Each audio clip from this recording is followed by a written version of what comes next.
আপনাকে যে আল্লাহ ভালোবাসে এটা আপনি কেমন করে বুঝবেন? এখন যদি এই প্রশ্ন আমি আপনাদের ভেতরে, জেনারেটরে তেল নেই, তেল থাকে তো একজনের জুড়ে দেন না, সেখানে কি বললাম, আপনাকে যে আল্লাহ পাক রব্বুল আলামিন ভালোবাসেন এটা আপনি কেমন করে বুঝবেন? অনেকজনা মনে করে আমি নামাজ না পড়ি আমাকে আল্লাহ কত ভালো রেখেছে, দেখো আমি ছেলের বিয়েতে পণ লিয়েছি তা কি হয়েছে, আমাকে আল্লাহ ভালো রেখেছে, দেখো আমি ভাইয়ের হক মেরেছি তা কি হয়েছে, আমাকে আল্লাহ ভালো রেখেছে। কত আল্লাহর পেয়ারা বান্দা, হ্যাঁ, এত অন্যায় অপরাধ করার পরেও আল্লাহকে যোগ দেবে যে দেখো আল্লাহ আমাকে ভালো রেখেছে। তাহলে এখানে প্রতিচিহ্নটা কি? আল্লাহ যে আপনাকে ভালোবাসে এর প্রতিচিহ্নটা কি এইটাই যে আল্লাহ আপনাকে মাল দিয়েছে বলে কি আল্লাহ ভালোবাসে? আল্লাহ আপনাকে সুখে রেখেছে বলে কি ভালোবাসে? আল্লাহ আপনার বিপদ দেয়নি বলে কি আল্লাহ আপনাকে ভালোবাসে? আল্লাহ আপনার 5 থেকে 7টা সন্তান দিয়েছে বলেই কি আল্লাহ আপনাকে ভালোবাসে?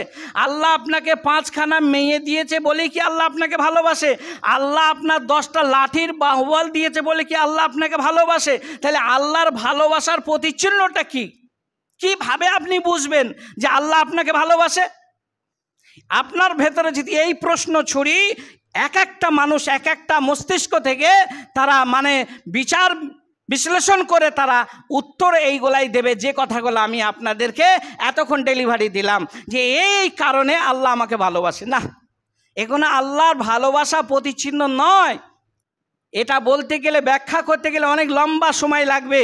তবে সংক্ষিপ্ত আপনারা শুনে রাখুন যে মাল থাকলে যদি আল্লাহর ভালোবাসা হয়, বাহুবল থাকলে যদি আল্লাহর ভালোবাসা হয়, অধিক সন্তানের মালিক হলে যদি আল্লাহর ভালোবাসা হয়, তাহলে দুটো একটা উপমা দিলে আপনারা বুঝতে পারবেন। যেমন আবার কষ্ট দুঃখ দিলেও যে আল্লাহর ভালোবাসা তাও নয়। যেমন বলা হয়েছে নবীদের, যেমন হজরত ইব্রাহিম থেকে শুরু করে বিশ্ব নবী জনাবে মোহাম্মদ রসুল্লাহ সাল্লাল্লাহু আলাইহি ওয়াসাল্লাম যত নবী রসুল এসেছিলেন প্রত্যেকটা নবীকে এখানে ইব্রাহিম খলিলুল্লাহকে পিতা বলা হয়েছে, ওখান থেকে নবীদের পিতা।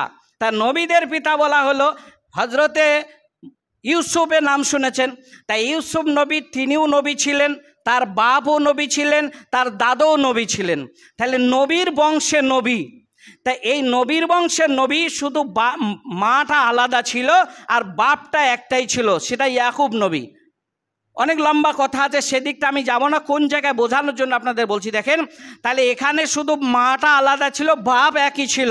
হ্যাঁ, তো এইটুকুনি কারণে তাদের ভেতরে ভাইয়ে ভাইয়ে এমন একটা দ্বন্দ্ব বিবাদ তৈরি হয়ে গেল, ভাই ভাইকে কুয়ার ভেতরে ফেলে দিল।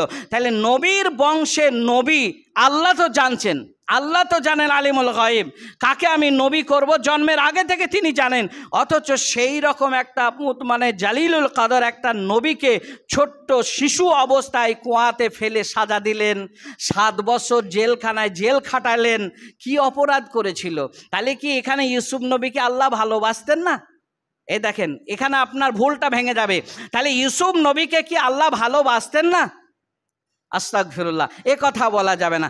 মাল দিয়ে যদি আল্লাহর ভালোবাসা প্রতিচিহ্ন হয়, তাহলে কারুনকে তো আল্লাহ মালের কোনো শেষ ছিল না। কারুন বাদশার নাম শুনেছেন কিনা? কারুনকে আল্লাহ কত মাল দিয়েছিলেন, ফিরাউনকে আল্লাহ কত মাল দিয়েছিলেন, নমরুদকে আল্লাহ কত মাল দিয়েছিলেন। তাহলে মালটাই যদি আল্লাহর ভালোবাসার প্রতিচিহ্ন হয়, তাহলে এদেরকে আল্লাহ ভালোবেসেছেন না? তাও নয়।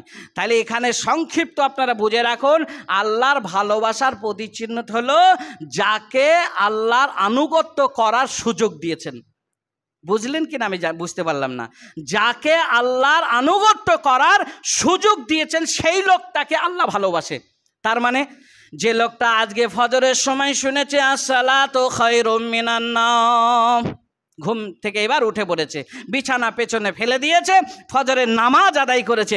আল্লাহর নবী মোহাম্মদ রসুল্লাহ সাল্লাল্লাহু আলাইহি ওয়াসাল্লাম বলছেন আল্লাহর ভালোবাসার প্রতিচিহ্ন হলো এই দেখো, শুনে নাও, ফজরের আজান শুনে যাকে নামাজ পড়ার সুযোগ দিলেন আল্লাহ তাকে ভালোবাসে। একটা প্রতিচিহ্ন, যে বাড়িতে সকাল এবং সন্ধ্যাতে কোরআন তেলাওয়াত করা হয় সেই বাড়িটা জানতে হবে সেই বাড়ির মানুষকে আল্লাহ ভালোবাসে, একটা প্রতিচিহ্ন। যে মানুষ মানুষটা অন্যায় করতে গিয়ে ওয়াজিলাত কুলুবুহুম, দিলটা থরথর করে কেঁপে উঠবে। এই কম্পনের পূর্বে, কম্পনের মানে সময় সে করবে কি, অন্যায় থেকে বিরত থাকবে। আল্লাহর নবী বললেন ওই মানুষটাকে আল্লাহ ভালোবাসে একটা প্রতিচিহ্ন। আর যে মানুষটা সুদ খেয়েই যাবে, মিথ্যা বলেই যাবে, পরনিন্দা করেই যাবে, গীবত করেই যাবে, ওই মানুষটাকে আল্লাহ ভালোবাসে না, ভালোবাসে না, ভালোবাসে না। আমরা মনে করছি আল্লাহ আমাকে দুধে ভাতে খাওয়াচ্ছে, আল্লাহ আমাকে 10টা সন্তান দিতে 10 বিঘে সম্পত্তির মালিক করেছে, আল্লাহ আমাকে ভালোবাসে না। যাকে যে নামাজ পড়ে না তাকেও আল্লাহ খাবার দেবে, যে নামাজ পড়ে তাকেও দেবে, যে হারাম খায় তাকেও দেবে, যে হালাল খায় তাকেও দেবে। আল্লাহ বলছেন ওই জায়গায় আমার ফয়সালা নয়, আমার ফয়সালা আছে কোথায়? ফাতার আব্বাসু, তুমি বান্দা অপেক্ষা করো, আমার ফয়সালার জায়গায় একটা নির্ধারিত নির্দিষ্ট ময়দান আছে। 50,000 বছরের নির্ধারিত নির্দিষ্ট ময়দানে যেদিন আসবে, ইন্না ইলাইনা ইয়াবাহুম সুম্মা ইন্না আলাইনা হিসাবাহুম, ওই দিনকে আমি তোমাদেরকে হিসাব বুঝিয়ে দেব।